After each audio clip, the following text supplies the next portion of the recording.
Ladies and gentlemen, good day and welcome to the Q3 FY2024 earnings conference call of Arvind Fashions Limited.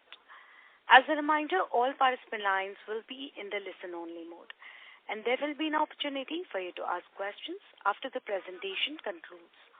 Should you need assistance during the conference call, please signal an operator by pressing star, then 0 on your touchtone phone. Please note that this conference is being recorded.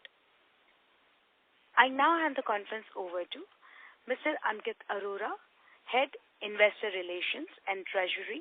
Thank you, and over to you, sir. Thank you, Michelle.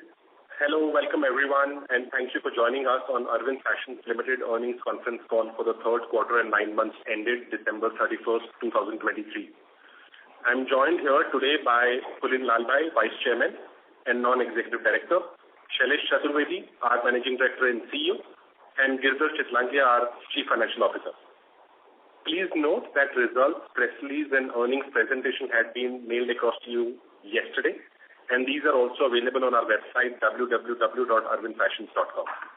I hope you had the opportunity to browse through the highlights of the performance. We'll commence the call today with Kulin providing his key strategic thoughts on our third quarter's performance. He'll be followed by Shailesh, who will share insights into business highlights and financial performance. At the end of the management discussion, we will have a Q&A session. Before we start, I would like to remind you that some of the statements made or discussed on this call today may be forward-looking in nature and must be viewed in conjunction with risks and uncertainties we face. A detailed statement of this risk is available in this quarter's earnings presentation. The company does not undertake to update these forward-looking statements publicly. With that said, I would now turn the call over to Kulin to share his views. Thank you, and over to you, Kulin. Thanks, Ankit. A very good afternoon to you all. Thank you for joining us today for the Q3 results. AFL continues on its journey of profitable growth, even though the overall demand environment continues to stay subdued. We grew our sales by 5%, which shows the resilience of our business model and the strength of our 5 marquee brands. The highlight of the quarter was the 150 basis point lift in our EBITDA margin, even after we invested 130 basis points higher in marketing costs. This was made possible due to better gross margins, lower discounting, and tight control on expenses. We continue to strengthen the balance sheet with reduction in gross working capital of 5 days in quarter 3. This quarter's growth was largely driven by the retail and MBO channel. Our growth was impacted due to a degrowth in our online B2B channel. Our growth in the offline channels for the year to date remains at double digits. As a strategy, we are pivoting our online business towards the marketplace model, where we hold the stock and have full control over pricing and visibility. In doing this pivot, we have a one-time destocking of our B2B online channel, which affects our primary billing. While this affects short-term revenue, it lays the foundation for a healthy online channel. Our B2C online channel, on the other hand, has almost doubled, leading to strong tertiary consumer sales growth in the online channel. The negative impact on revenue growth for the online channel may persist for another quarter or so, after which the channel will revert to normal growth rates. While the environment continues to remain soft, we remain confident of the inherent strength of our brand and the growth drivers that we have put in place to scale up our business. We will continue to stay focused on our path of profitable growth and expect to further expand our margins and significantly improve bottom line in the medium term. I would like to now hand it over to Shailesh to take us through the specifics and more details about our financial performance. Thank you, Kulin. Good afternoon, Girdhar and Ankit here, and good afternoon everyone else on this call. With NSV of 1,125 crores and EBITDA of 150 crores in Q3, AFL has registered revenue of 3,165 crores in 9 months of this financial year and EBITDA of nearly 400 crores. Revenue growth is 5% in Q3 with a 2-year CAGR of 12% growth in NSV. EBITDA growth in Q3 is 18% and 2-year CAGR growth in EBITDA is 21%. The quarter had started with trading for Diwali festival, but that got impacted by Cricket World Cup. 7 odd weekends featuring India cricket saw like-to-like decline, resulting in overall flat like-to-like growth during Diwali festival period. The industry followed it up with early end of season in mid-December to liquidate inventory. Since at AFL, inventory managed tightly, we resisted the temptation of participating in this early USS, which helped us lower discounting by 1% in Q3 over last year Q3. With strength of our brands in seasonal winter wear products and continued casualization favoring our brands, offline channels have grown double digits in this YTD as well as in this quarter. The performance of retail channel is especially salient, where we are on course to meet plan of our square foot expansion. The margin from retail channel has also increased because of lower discounting, especially in our key brand USPA, where discounting is down sharply. NBO channel has also grown more than 15% with healthy margin. This offline growth of double digit is driving EBITDA gains. Online B2C has also doubled in revenue this year through various efforts, including build-up of exciting online exclusive collections, healthier stock levels, and required marketing support. Besides the impact of India cricket during Diwali, we also saw lower business from online B2B wholesale, which has declined sharply this year because of our strategy to destock this channel for healthy and controlled consumer experience with tighter control on discounting, as explained by Kulin earlier. AFL growth is in double digits, even in these muted market conditions, but for this sharp decline in B2B online channel linked to destocking there. Our growth will continue with investment behind growth drivers like store expansion, premiumization, wholehearted marketing investment, and development of adjacent categories. Once markets improve, we are keen to see growth moving towards 10 to 12% and even 15% if things go right. Our key brand USPA saw very healthy business in this quarter with reduction in discounting, growth in kids business of nearly 20%, large investment in marketing through highly visible Legends campaign, and opening of few iconic large-size flagship stores like the one in Goa and Jayanagar High Street in Bangalore. The quarter saw healthy growth in EBITDA for USPA. Most channels grew well for Arrow also, and we further invested into marketing campaign with Hrithik Roshan.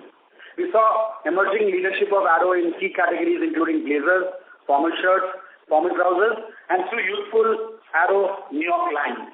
The quarter also saw a rollout of more stores with a new retail identity in Arrow, for example, at Mall of Asia, store of Arrow in Bangalore. Flying Machine refresh is going on and efforts are underway to grow this sub-scale brand through distribution expansion and product upgrade for higher sale and better profitability. Key channels like value department stores and MBO channel have shown enthusiasm already for this new avatar of FM, and this brand refresh for FM will continue in year 2024. The premium portfolio of Tommy Hilfiger and Calvin Klein continue to outperform with very healthy growth and margin profile. These brands continue to set benchmarks in the industry on key retail KPIs. Our revenue growth could have been higher if we had participated in early USS, but we made a choice of focusing on our profitability and discount reduction given our tight control on inventory. We also made a choice of increasing marketing investment by 130 basis points in order to support growth and keep our brands top of mind. We chose investment in marketing over investment into discounting. Our decisive focus remains on profitable growth through sell-through improvements, full price like-to-like growth, and reduction in discounting, all leading to increase in GP and better EBITDA. EBITDA has grown value by 18%, an increase of nearly 150 basis points with EBITDA margin of 13.3% in Q3. EBITDA has grown due to efficiency in sourcing, lower discounting, and better channel mix. We continue our sharp focus on balance sheet deleverage, ensuring tight control on working capital, and saw further 5 days reduction in GWC, with gains coming from reduction in debtor days. We saw reduction of nearly 70 crores in inventory value as market consumed inventory in festival time, and stock turns remain close to guidance of 4 turns. In these muted market conditions, we count our blessings through double-digit revenue growth in offline channels, doubling of online B2C business, EBITDA growth of 18%, positive like-to-like growth in retail, reduction in discounting, and further tightening of working capital, resulting in ROCE of higher than 15%. Thanks, Shailesh. We can now open it up for Q&A. Thank you very much, sir. We will now begin the question and answer session. Anyone who wishes to ask questions may press star and 1 on their touchtone phone. If you wish to remove yourself from the question queue, you may press star and 2. Participants are requested to use only handsets while asking a question. Ladies and gentlemen, we will wait for a moment while the question queue assembles.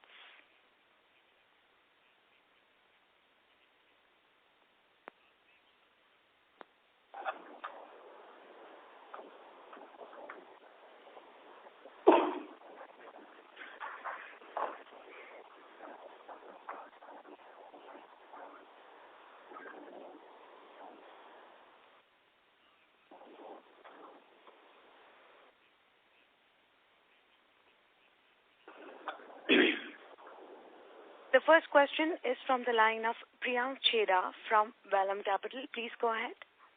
Hi team. Thanks for the opportunity and a fantastic cleanup done on the internal portfolio as well as on the P&L.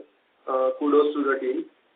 My first question is on how should we view the two contrasting data points, one on the SSG for our retail network, which is muted at 2%, while our wholesale MBO channel has grown at 15%. How should we view these two contrasting data points is the first question. And to the adjacent question on the same, is the strategic decision to give away with higher discounts to our customer, are we compromising on our customer loyalty, who is till now been habituated to buy at a discounted prices? So these are the two questions on the strategic part.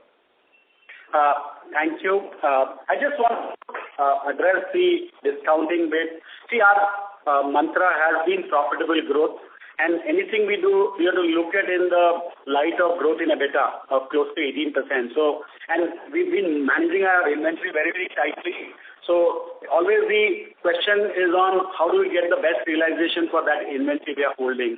And if you look at our 2% like-to-like growth in market, one is, yes, markets are muted. It got really impacted by the cricket in Diwali festival, and those are big days of retail.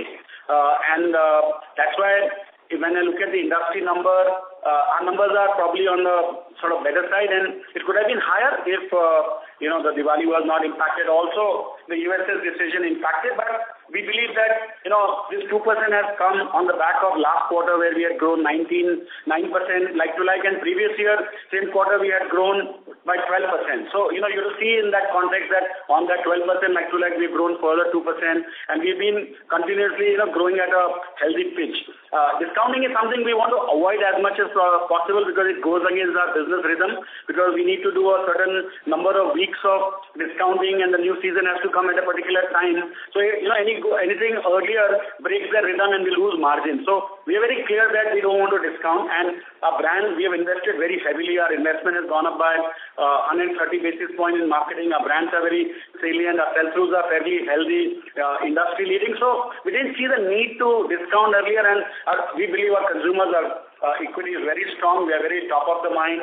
Our full price sell-through, our EBITDA growth, our realization, premiumization, a lot of indicators give us the confidence not to take shortcuts and focus on the long-term profitable growth. As far as the MBO channel is concerned, the like-to-like and the full price sales are very similar. MBO also has grown at 15% because of large distribution expansion. So it's a multiplying factor of new distribution as well as the like-to-like growth in those channels. And also, EBO, our sales density are much higher. On that base, further increase it becomes a little difficult. MBO channel, we are increasing our sales density as we go along. Also, large expansion is happening, which is resulting in the 15% growth. Tertiary growth, if you look at MBO, they are also similar, healthy, but sales density-wise, EBOs are higher than MBO, and MBO will also catch up with higher growth there. Got it. Very clear. And it's very clear on the strategic decision that we have taken to clean up the online B2B channel, which is clearly visible with the lower sales. So is a large cleanup done, or is there something more to come up which we should read, because it's one of the significant sales contributor to your whole of the revenues, which is online B2B? See, it's a kind of a courage to do the right thing. We believe that online should be played through a marketplace model as explained by Kulin earlier. And we are building that business very aggressively through marketplace, through our own website, through Omni linkages. And that business fortunately is really growing. It's doubled in the YTD this year, the B2C part. As far as B2B is concerned, since COVID days, that business has grown. And now we believe the time has come to destock that business. But consumer sales on B2B are still healthy. In fact, in Q3, even in B2B, while our primaries are down significantly because of destocking, our consumer sales are in double-digit growth. So we are very careful about growing the online channel. We are committed to that. Just that we believe it's better done through our own marketplace, through our own control on pricing and discounting, and through our own assortment that we believe in and we can do a better job of. So B2B is a short-term issue. In long term, we are looking at how we grow the tertiary sales with online channel, and we may have one more quarter, at best 2 more quarters of pain with B2B wholesale, but it will actually move towards B2C growth, and our channel partners and we both are all aligned on this, and we will grow the tertiary sales of our brand on online space also. Perfect. And just a last question on a very broader portfolio perspective, which is all now a clean power brands with more than 4,000 crores of sales, right? How should we view in terms of what should be a sustainable SSG if you can break down with ASP or a mix change plus a volume growth for a sustainable SSG we should view? And as well as if you can touch up upon there is a portfolio like CK, Tommy, USP, which has a very industry-leading KPIs on a retail KPI. So which are the areas that we would have to work on for our other 2 brands in the coming years? If you can highlight also on that part. Thank you. See, if you look at last couple of seasons, we've been delivering, really the industry-leading, like-to-like growth. I mentioned last quarter we had 9% in muted conditions. Previous year in Q3 we are at 12%. Last year Q4 we are 18%. We have really, pushed the same-store growth agenda at full price season quite aggressively. And markets are dull, and when a big season like Diwali gets impacted by cricket, then the retail numbers are in that month and yet it impacts the overall numbers. But we are very committed, and we are saying that between 5 to 7% should be our target. We actually last 2 years we've been growing at much faster pace than that. This quarter we are 2%, but we have seen industry are flat or maybe slightly negative. So we'll continue to put the rigor in retail for same-store growth, is right from the whole storytelling that we do, the way we do the layout of our store, the way we train the staff, the way our visual merchandising happens, how the whole science of category-wise assortment happens, the marketing support, consumer offers. So a lot of efforts are going to behind. We just wish the market improves a little bit, and then that 5 to 7% like-to-like growth is possible. Also, I would say that this should be the base expectation from big brand. In smaller brand, it could be even higher like-to-like growth because they may have lower sales density.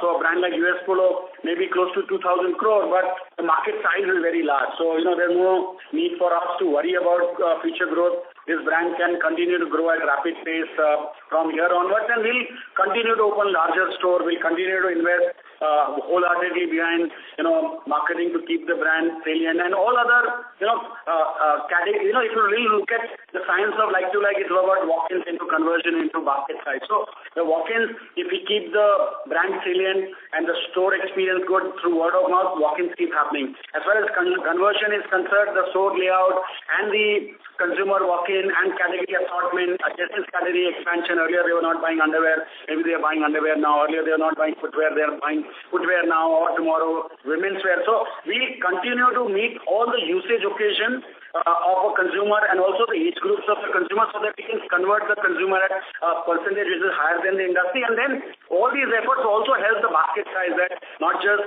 a t-shirt in US Polo, they may buy jeans also, they may buy underwear also, they may buy footwear also. So all the science behind walk-in into conversion into basket size, we are really working really hard towards driving all the aspects of retail science, and we want to continue to grow better than industry as far as the same store growth is concerned. And just on the key retail KPIs versus the stronger brands versus the two other brands like Arrow FM, where is the further work and energy required to be done in coming 2 years? See, what happens is a weaker brand may have a lower sales density, sales per square foot per month or year, and it could have a higher discounting. So those are the two things. Broadly, there are many more things, but I'm just saying the walk-ins could also be lower in a weaker brand compared to a larger brand. So, those things, and we need to just push the agenda on sales density as well as on reduction of discounting, and it's done through many things, through new store identity, new product category, better product. So like I said, we look at all the science of it, and in weaker brand, we need to push the SSPD higher and reduce the discounting. Got it. All the best. Thank you. Thank you. Thank you. Ladies and gentlemen, in order to ensure that the management will be able to address questions from all participants in the conference, please limit your questions to 2 per participant. Should you have a follow-up question, please rejoin the queue. Thank you. The next question is from the line of Varun Singh from ICICI Securities. Please go ahead. Yeah, thank you for the opportunity. So my first question is on now that like we have got just 5 brands which we call as power brands, and maybe promoted Kelvin Clean from emerging to power. So like how are you thinking about capital allocation among these 5 brands to drive growth? Yeah. So I think what you are seeing, the adjusted portfolio is the result of a capital allocation strategy that we have shut down many businesses to focus on few marquee brands, and these are the brands that we all believe in, and we're going to invest wholeheartedly behind each of these 5 brands, whatever it takes to build, and we have the required financial sort of strength to push the agenda. So now, since we have 5 power brands, and each one is very uniquely placed. So if you look at Tommy CK and certain segment, US Polo is in a different segment, and Flying Machine and Arrow are also very uniquely placed. So we have a very differentiated 5 brands, and there's nothing which is stopping us to invest wholeheartedly beyond each one of these 5 brands. So we have done the capital allocation strategy, and that's how we have reached these short list of highly focused, decisively focused 5 brands. And now we will invest wholeheartedly whatever it takes to build these brands and revitalize the growth of these businesses. So my question is more related to the marketing spends to drive growth. And so how are you, for example, going to make a decision with regards to, to drive growth, maybe whatever KT that we have given the overall consolidated revenue, or you want to drive it as an individual P&L driven investments into each of the brands? So, if you see, our investment in marketing used to be in 3.5% of NSV in that zone. Now we upped it to about 4%. And it has gone, that increase has happened across the brand. Now, the base of each brand is different. US Polo, 4% plus will mean lot more crores given the scale and size of that brand. And Flying Machine, which is subscale, will need a higher percentage of NSV, even with a lower crores of spend behind marketing. So that's the decision we take, because there is a minimum threshold of marketing required to make an impact, and that's what we will do. Now, if I have to say, if I'm left with only 1 rupee and there's 1 rupee has to go to 1 brand, then we would put behind US Polo, because at the end of it, US Polo is our marquee brand, and it's very, very important for AFL.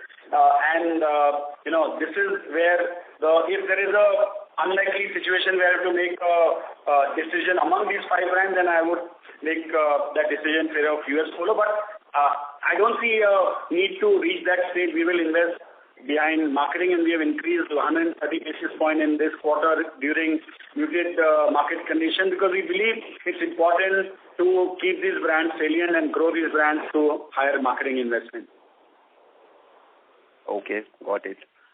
So my second question is, on the large size stores that you made a mention, given that retail is incrementally becoming more important channel and it is likely to become even more important going forward, given that's the only maybe linear growth which is more under our control.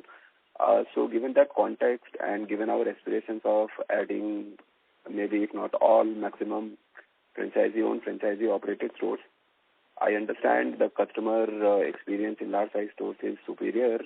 We have more real estate available to maybe put more categories that we are venturing out.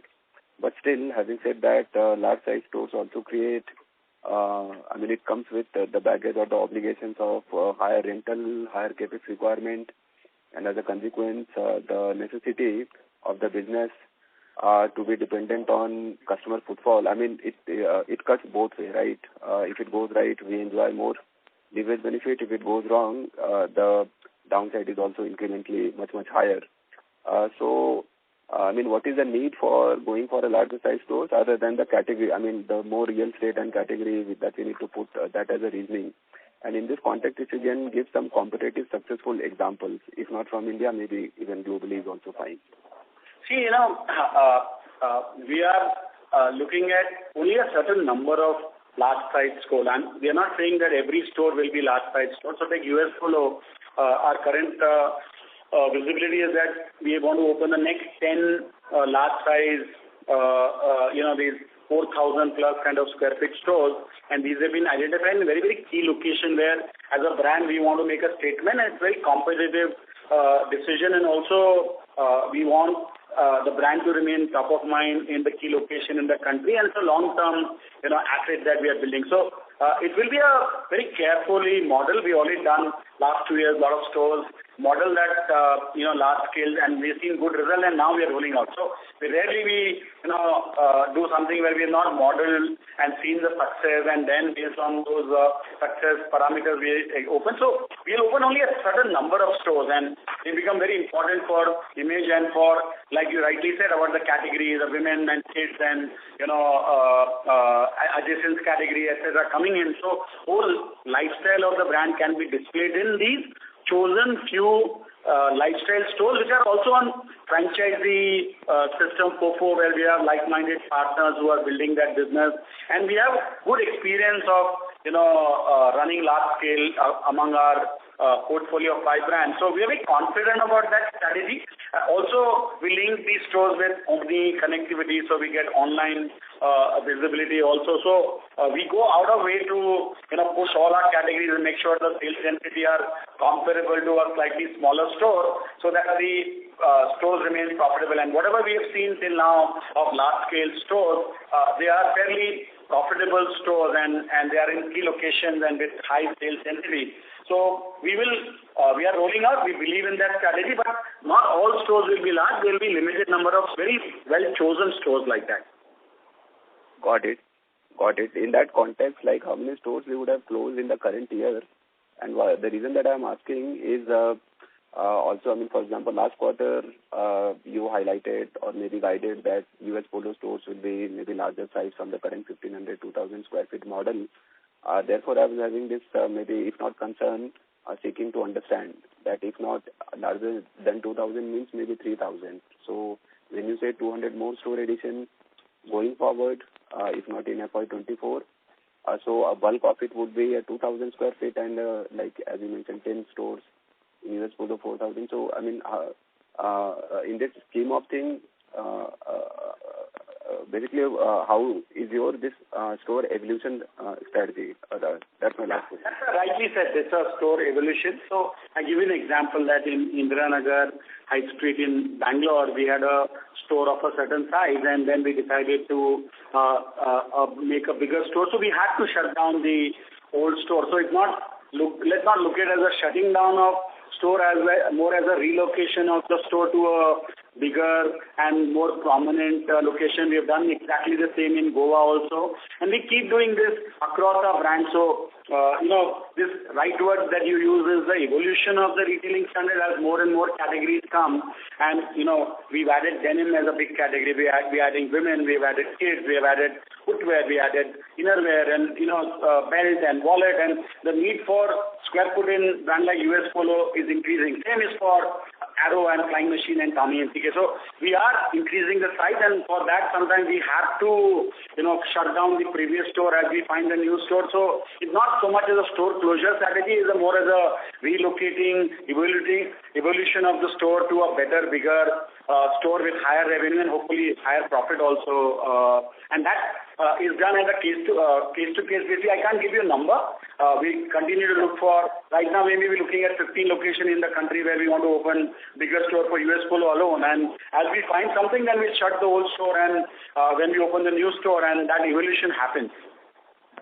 Got it. And sorry, just one question if I may squeeze in. What is the revenue contribution from non-apparel side of the business? I mean this. Currently, that adjacent category, especially in US Polo, is now hitting close to 15% of the revenue, and it's growing very rapidly. Okay, sir. Thank you. That's it from my side. Wish you all the best. Thank you. Thank you. The next question is from the line of Palash Kawale from Nuvama Wealth. Please go ahead. Hi, sir. Thank you for the opportunity, and congratulations for the healthy expansion in margins. So, sir, my first question is on gross margins only. So, do you think that gross margins that you have achieved in first 9 months are sustainable? Yeah. Yeah, the gross margin that we have achieved in the first 9 months, we are seeing that as of now it is going to be on a sustainable basis, because the trend on the cotton prices continues. We have also maintained a very high level of sell-through and a control on discounting. So all these put together will ensure that we will deliver sustainable basis the gross margin.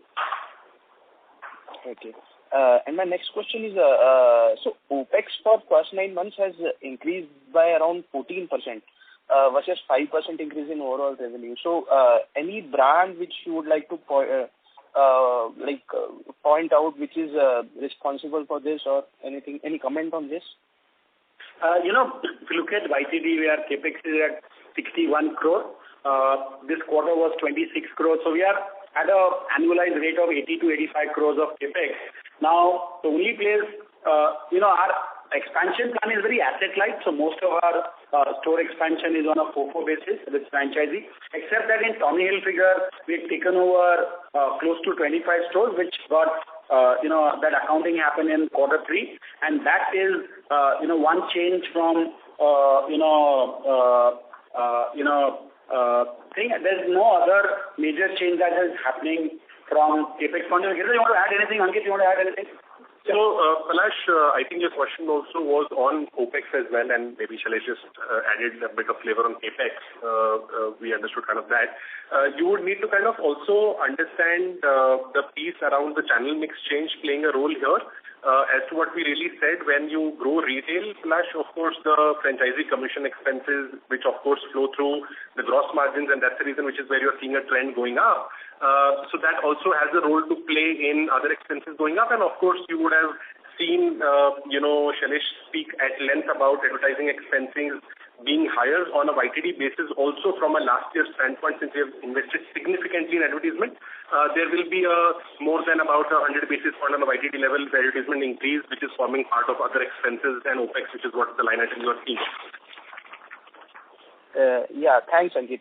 Thanks for that. And if only one question that I could squeeze in. So you have discussed about focusing on margin expansion and return on capital. But what would be those levels for margin and return on capital? After that, you can say that now the focus would be on growth. Now you can push the pedal there. So what would be those levels?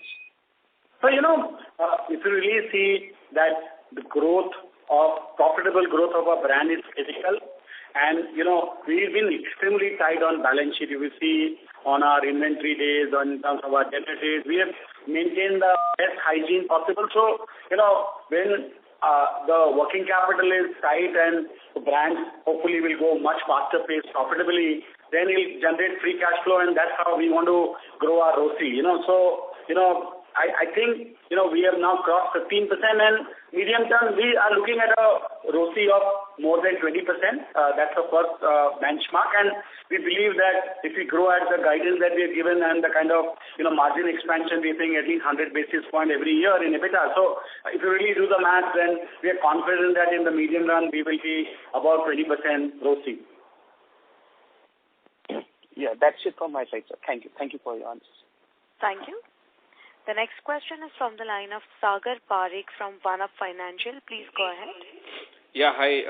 Hi, sir. Thank you for taking my question. So the channel mix that you have given in the quarterly sales breakup in the presentation, if I look at retail, so last quarter I am assuming would also have Sephora within the retail channel. Am I right in that? No, we've removed the Sephora data. It's like to like. Oh, it's like to like. Okay, fair. So then, if like to like, then the growth is what, 3-4% only, which includes 2% L2L, and the rest would be new store additions. See, also the annualization kicks in. So the retail growth in this quarter is 10%, double digit, and 2% is the like-to-like growth, plus whatever we had opened more than 12 months annualization of that, and then the new store that we opened, it all adds up to 10%. Okay, got it. Yeah, it's 10%. Fair enough. And secondly, did I hear it correctly? You said US Polo grew by 20% for this quarter in your opening? No, I mean, what I said is that the discounting's come down in US Polo and margins have been good. I didn't say 20% increase in US Polo. Okay, fair enough. What we mentioned was adjacent category, that kids wear, maybe, you would have read somewhere the kids wear. In my opening comment, I mentioned that the kids category had grown at 20%. I get it now. So I think that was about kids. Kids, okay. Just US Polo kids. Yeah, US Polo kids, yeah. Okay, but you said 15% is the overall contribution of revenues from all adjacent categories for all brands put together, like including Tommy. US Polo is where the highest share of adjacent category happens. There's a large business between, among innerwear, footwear, kids wear, and on that large scale of USPA, the adjacent categories are now more than 15% of the revenue for US Polo. Okay, fair. And how much is the debt number as of end of December after the Sephora sales? Our net debt is now close to 225 crores. 225. So then next year, basically we can be like debt free, right? Because you have like 80-85 crores of capex. And you're talking about 100 basis margin expansion. So next year the entire growth is all FOFO related expansion largely. So basically your free cash flow will be very strong next year. So then we can assume like full debt repayment by next year. We will. That's our medium term aspiration, and we've gone to media also. We said we have a desire in the medium term to be a debt free company now. We'll see. We are generating some free cash flow even now this year, and we don't have major need for capex, and that's why the profit is going into free cash flow, and we'll see how it goes. It's also a function of how much capital we require for growing the brand, because that's the first agenda, that we want to grow our brands profitably to their potential, and then whatever else surplus comes, we surely use it to pay down our debt. Whether it will become zero debt, I don't know. Girdhar, you want to comment? I mean, Ankit, you want to comment further on the net debt, whether it will reach? So you see, as Shailesh said, our aspiration is basically to be, debt free in the medium term. Any surplus cash that we will generate, obviously will be used to pay off the debt. Okay, sure. That's it from my side, and all the best. Thank you. Thank you. The next question is from the line of Abhijit Kundu from Antique Stock Broking. Please go ahead. Yeah, hi, thanks. Thanks for taking my question. And congrats on a good set of results. My first question was on, this discontinued businesses. You have said that the royalty for Ed Hardy and Aeropostale, that will accrue as as profit to you, because those losses will come off. So that 39 crores is in this quarter. So this, these brands are dormant brands, or we have discontinued, or have we discontinued the sales, or I mean,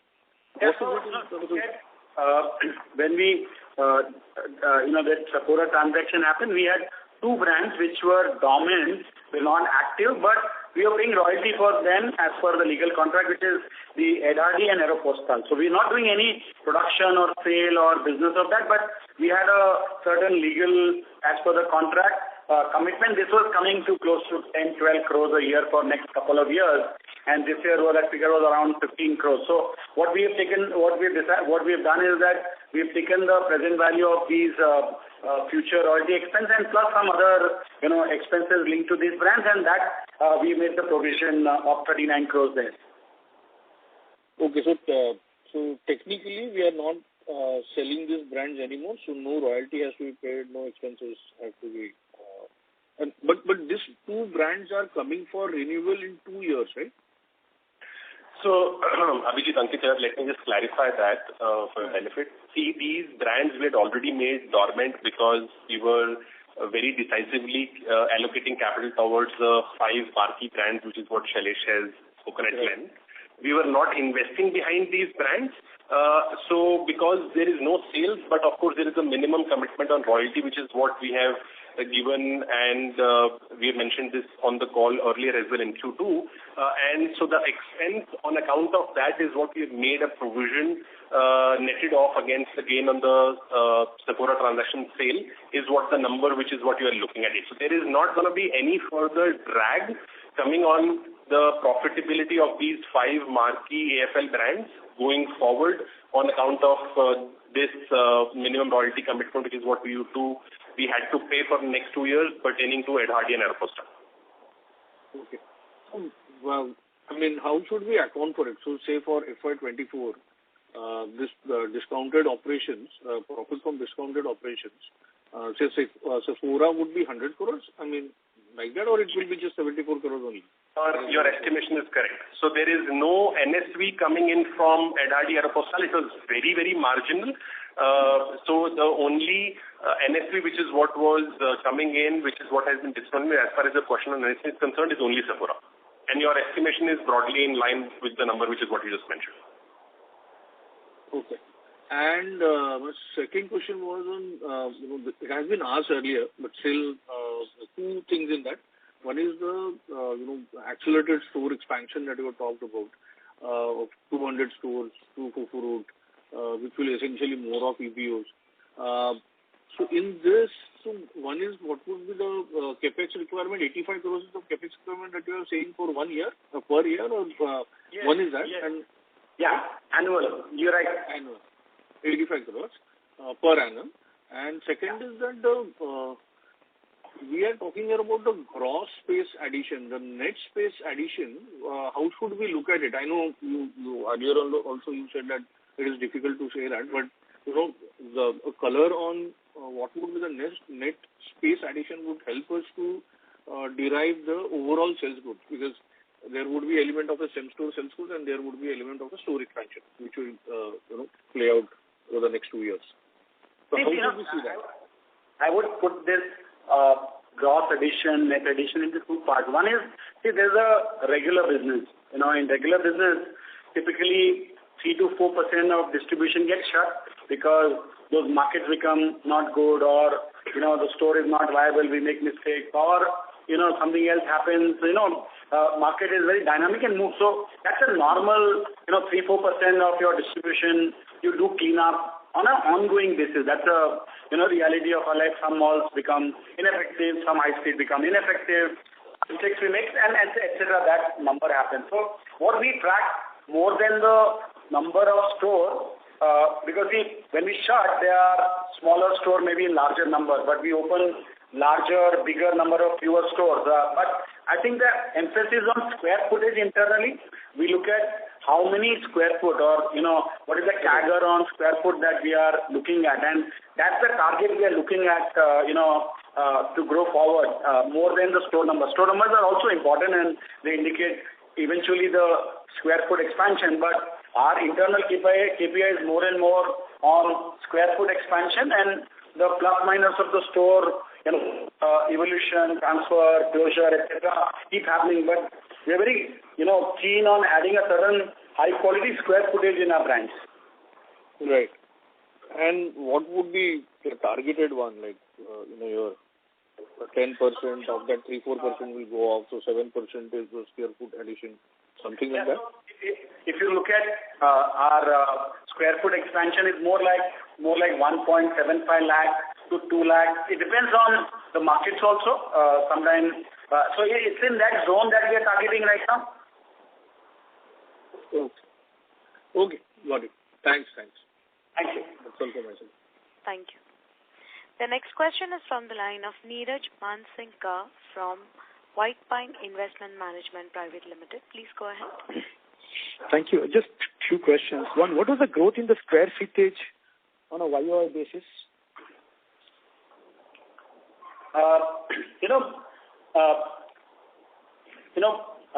We have opened more than 120 stores.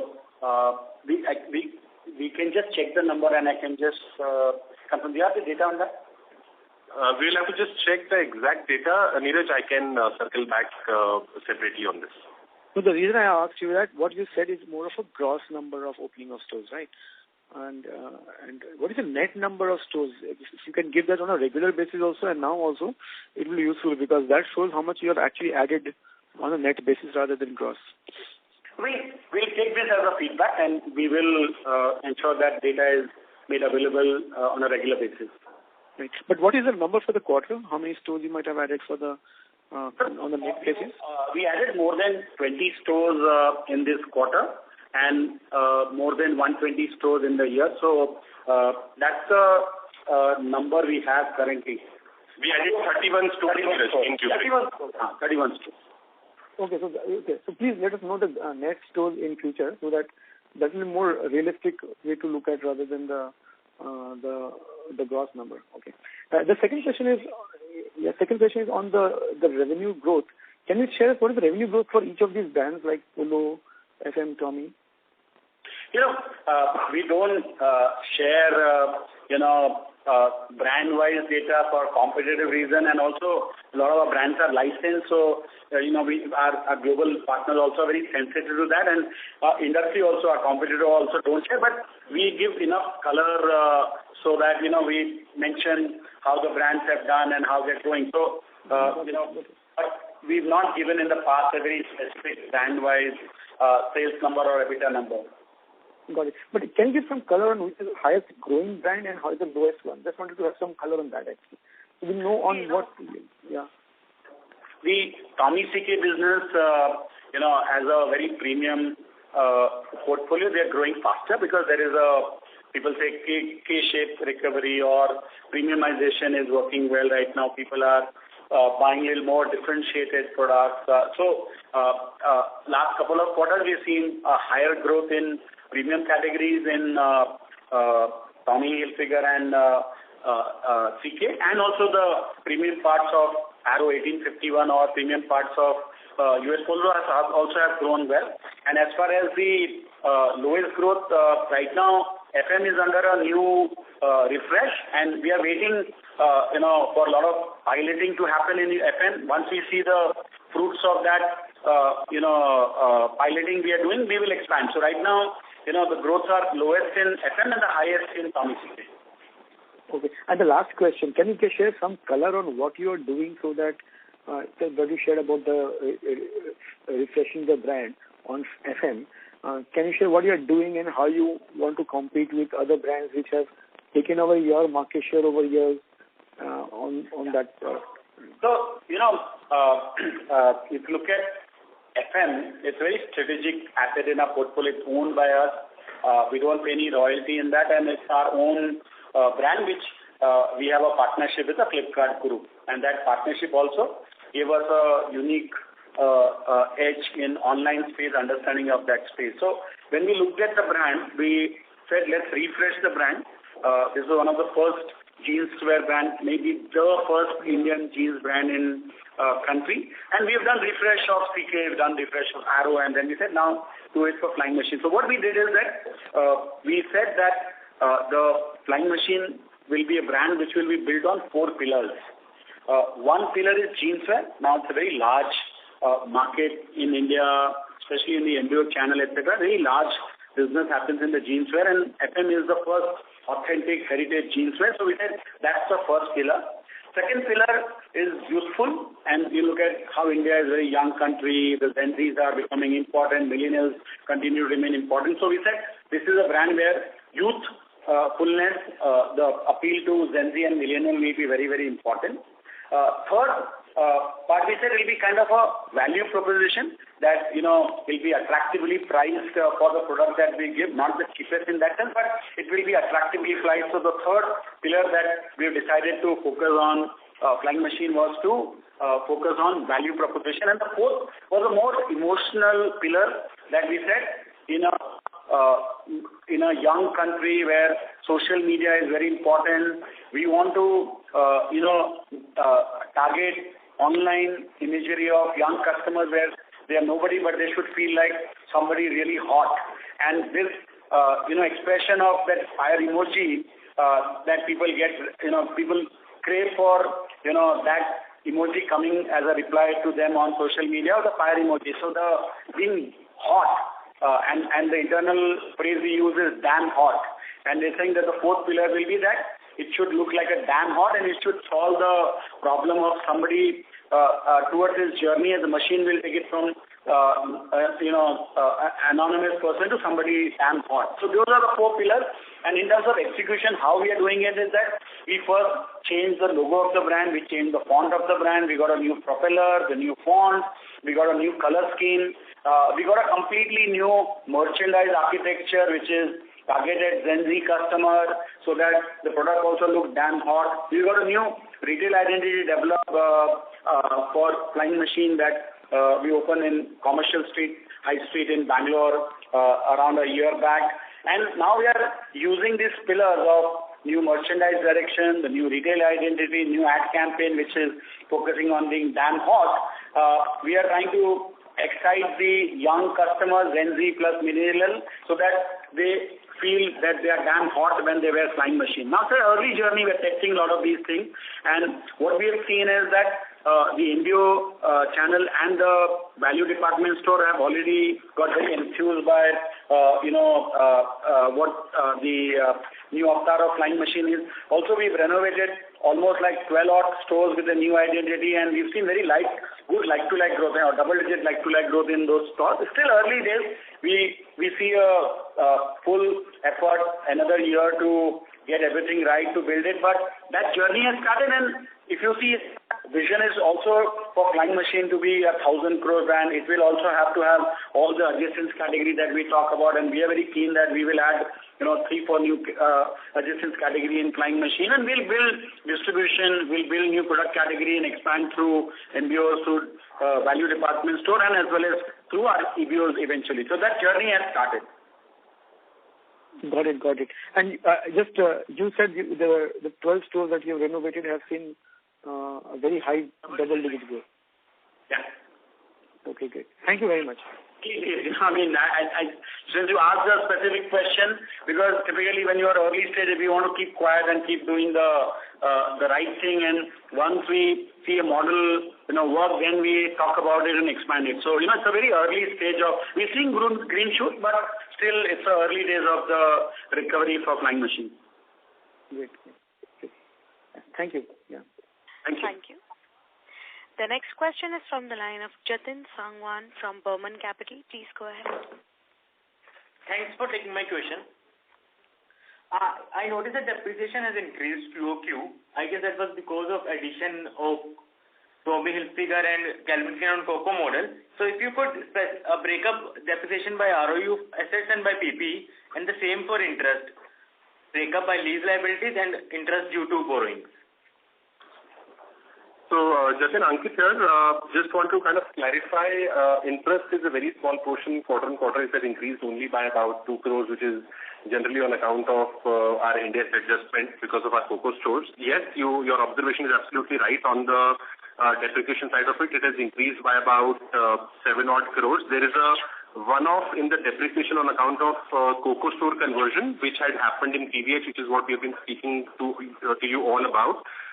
Since the entire documentation and lease signing of all those COCO conversion stores got done in Q3, and hence there is a one-off charge and a cumulative impact in Q3 to the extent of about 5 to 6 crores in this quarter out of that 7 crore. And that will come down this depreciation number by about 3 to 4 crores from Q4 onwards. So there is a one-off cumulative impact in depreciation on account of that. Sure. And if you could give the breakup also, depreciation by ROU and similarly for interest. So interest on our borrowing usually is around 18 to 20 crores, and rest is on interest on lease liability, and on depreciation that number is on fixed assets is about 15 odd crores, and the rest is depreciation on ROU. Okay, sure. And what is the gross debt number that we are carrying as of December 23? You asked about the gross debt number, right? Yes, gross debt number. Yeah, so that will be under 350 crores.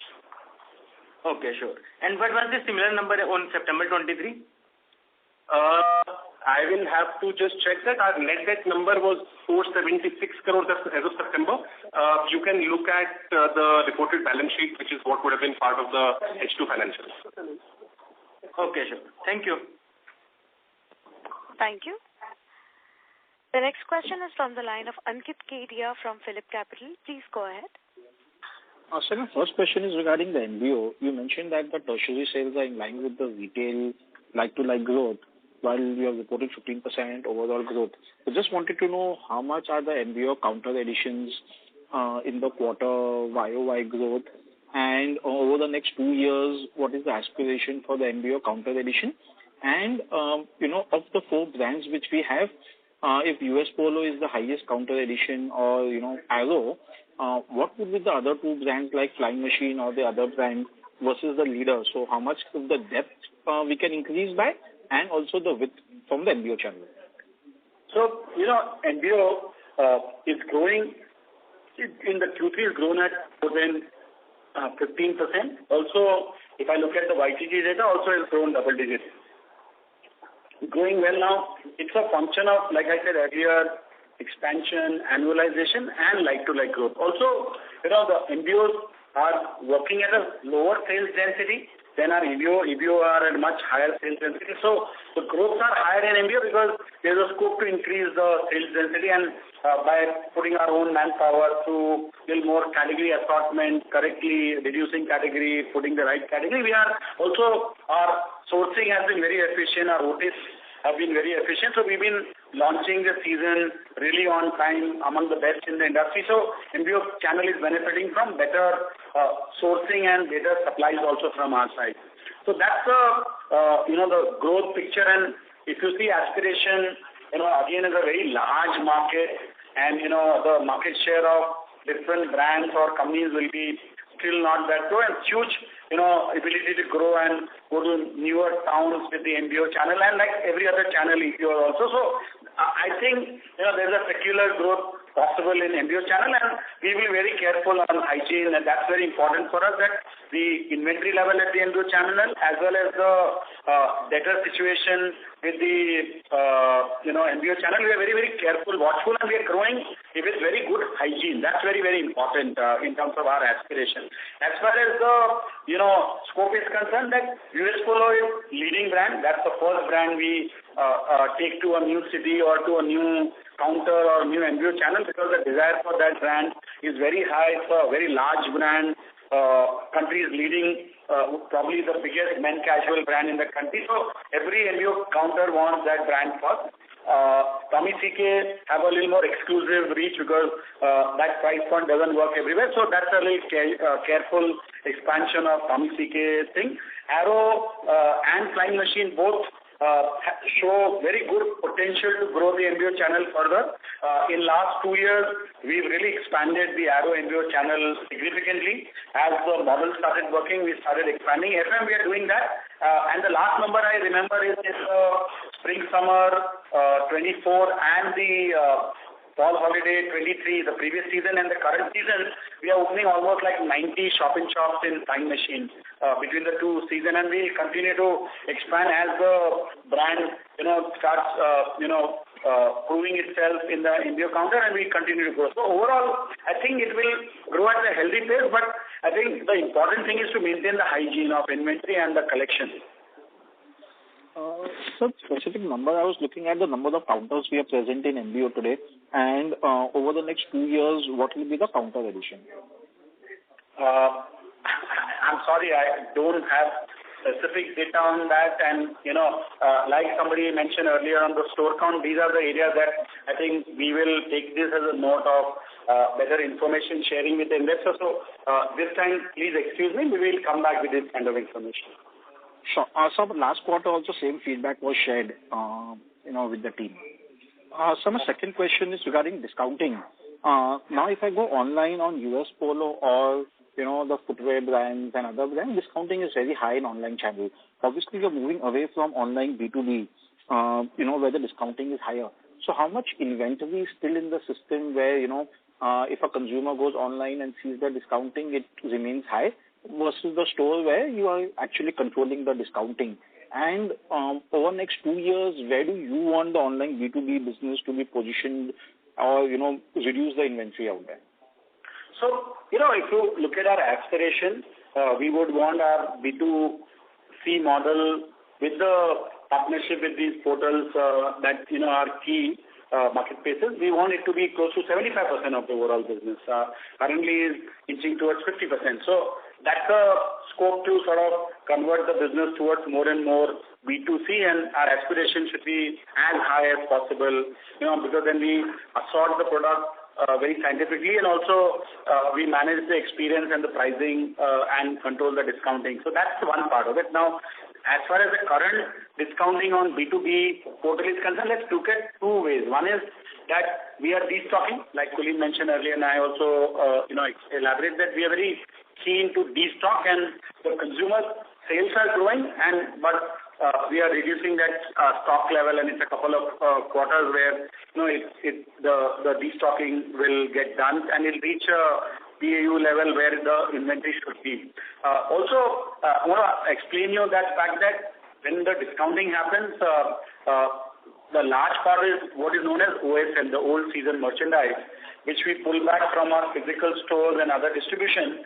And online is a very efficient way of liquidating OSM, what you do in outlets, etc. So online, one side is a very efficient outlet model, and that model continues as OSM merchandise. And also we do some online exclusive merchandise that called SMU, which B2B people pick up and sell. But a large part of that online exclusive merchandise now we are doing in B2C with our own marketplace, and we're building that business with our own control and our own sense on pricing. So that process is on, that strategy is being implemented, and initial primary billing hits we are taking, and I think in a couple of quarters this will stabilize.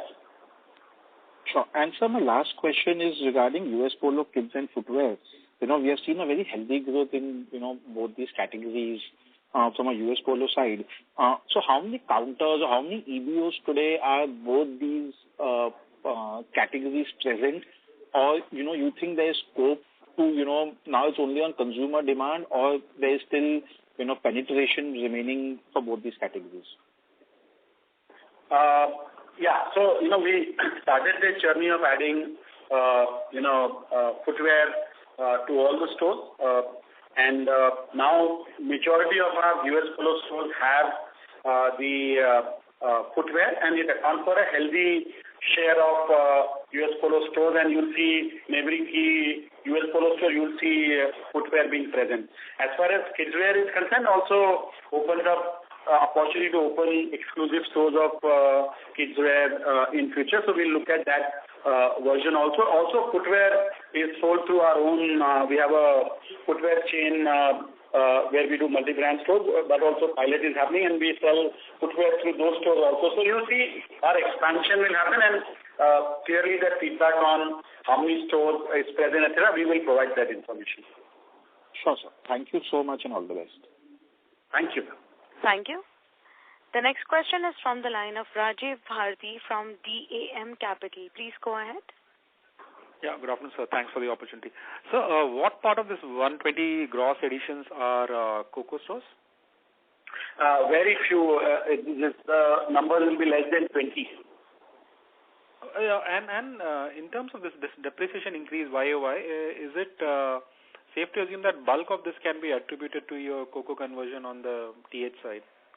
Yeah, and like Ankit just explained in previous question that accounting happened in Q3, and that's why there's a one-off 7-odd crores depreciation compared to the Q2 has happened, and now it'll come down by 3 to 4 crores as this stabilizes. So COCO, our expansion is based on asset-light model, and in Tommy particularly, we're taken over almost like 25 stores, and some new stores will open on a COCO basis because of the capital efficiency there and increase in ROCE. So in Tommy, we'll continue to open COCO store, but other than that, they will be only on very specific occasion. Bulk of our retail expansion in other brands will be on FOFO basis.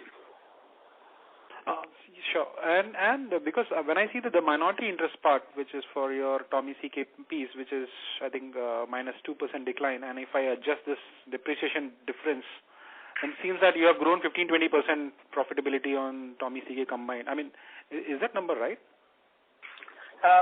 They are growing at something similar to what you are saying. Okay. Sure. Great. That's all from my side. Thanks a lot. Thank you. Thank you. Ladies and gentlemen, due to paucity of time, that was the last question for today. I would now like to hand the conference over to Mr. Ankit.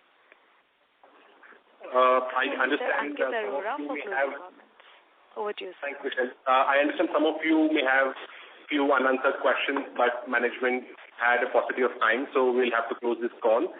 Thank you, everyone, for joining us on the call today. If you have any other follow-up or any more questions, we can take that separately. I'm always available to answer those. Thank you so much for your time, and have a lovely evening.